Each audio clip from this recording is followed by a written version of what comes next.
Hey guys, welcome back to another video on the Variety Vortex, and today I wanna give you guys some knowledge about this game that I've recently really enjoyed, Fear and Hunger 2 Termina.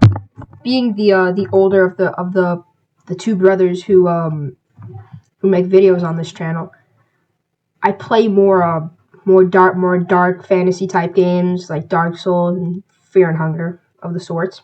So I wanted to give you guys some nickel knowledge about this character, Levi. Levi, if you ask most people who play this game, is really bad. All his abilities are pretty horrible, and they don't really give any positives. But this is one thing I really like about Levi when he's playable, when he's the main character. So let's start it up.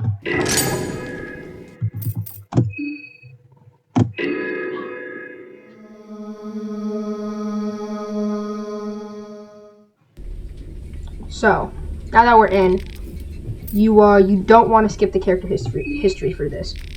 So basically, at this point, based on your choices, the characters will have certain abilities or items based on their backstory choices that you made. So for example, your parents are arguing downstairs, then you have a choice here. You can either pray for a god, which gives you +1 affinity, which is pretty useful if you know how to play and you're pretty experienced. Like I do this sometimes. It's cool, but standing up against your father gives you +25 to your 100 base health, which is incredibly good. If you ask anybody who plays this game or even the first game, having more base health is always a positive. It's never a negative. And now, since Levi is a child soldier, he has the option to either focus or specialize in pistols, rifles, or trench guns. For this specifically, we want to go trench guns.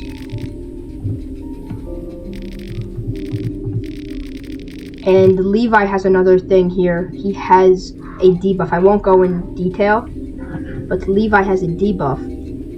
And if you choose to take the mission and fulfill your duty, you get a skill based on the gun you specialize in, which is based off of your last choice. So if you specialize in pistols, you'll get an ability here that boosts your pistols. Same thing for rifles, same thing for trench guns. All abilities specializing. We want to abandon the sinking ship because we do not want the debuff. We're also going to stock up on ammo because food in Termina is so easy to come by, so much more than the first game. So never stock up on food. Medical goods are a pretty well-rounded choice, very balanced choice, but I go stock up on ammo just because ammo is much more scarce early on.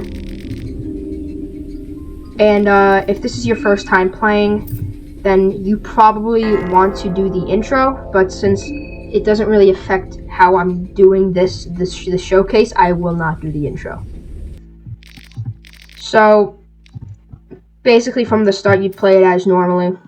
You'd loot the briefcases, you'd go through. And wow, that's actually really good. Pet pills. Pet pills double your agility, which gives you double turns, so you get to attack twice in one turn. Very useful. So now from here, since this is not a playthrough, I'm just gonna skip through the dialogue here because this doesn't really affect anything for me. Now we're gonna go down, loot the green herbs. The green herbs are very useful because infection is so annoying. I honestly think it's like one of the worst statuses you can actually get because it's basically instant death if you don't have an answer for it. But like I mentioned earlier, Levi is a very unpopular. Whoa, purifying and to like blue vials. Levi is a very unpopular character in strength terms. His whole thing is guns, but his abilities are the same as like literally normal players when it comes to guns with normal characters, because Levi's whole thing with guns is that guns deal more damage, guns can take off limbs in the overworld, but anybody can do that with guns. His abilities are essentially bugged, so it's not very good, but I still have a very good use for him because I really enjoy using him early game. If you have the trench gun, right here, the woodsman boss is gonna kill this villager. We hang out here, wait for him to do his thing,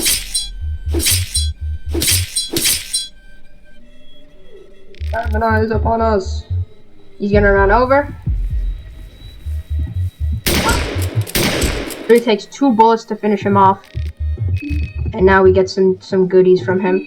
Most importantly, you get the axe, because you don't want to waste your bullet ammo on normal enemies, especially a trench gun.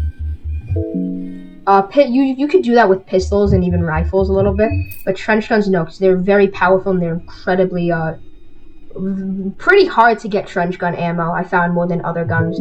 But yeah, the axe is an incredibly good melee weapon, so much better than the knife.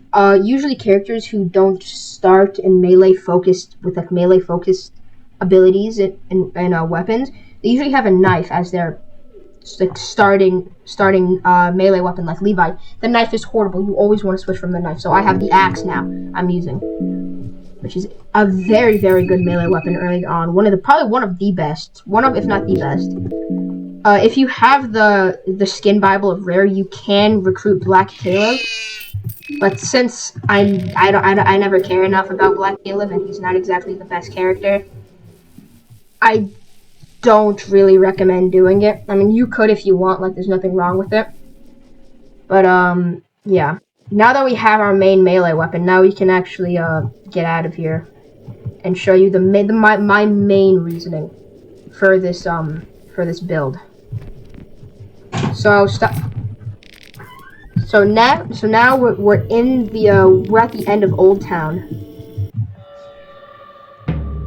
Since we actually have a good melee weapon, now we can actually take on these villagers. So first, you're just gonna remove the sickle arm. Pretty easy. Gonna attack the torso. You don't have to knock off the legs very often, like in the first game. But now this is where things get tricky. If you don't know what you're doing, you're gonna be forced into a coin flip, which if you lose, you're gonna lose a leg. So if you just guard on this bear trap always misses. And now, easily remove him right there. We can search him. Very high chance to get a sickle. The sickle is a decent melee weapon. It's better than the knife, which is always good, but not as good as the axe. I was gonna see August hop the fence here, or the gate. But now the main reason for picking trench gun with Levi, if you have what the heck's going on with my character now?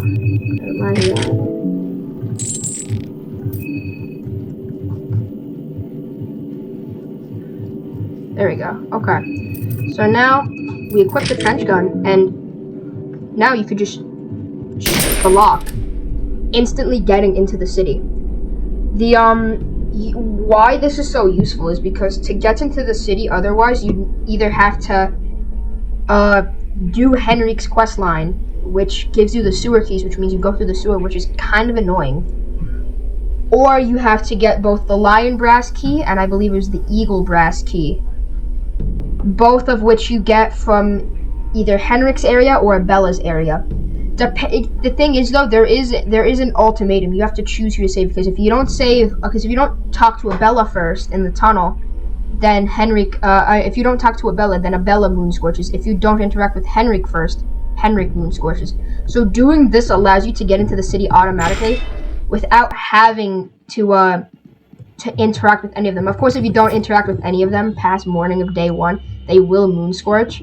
But depending on your situation, that could either not affect you, or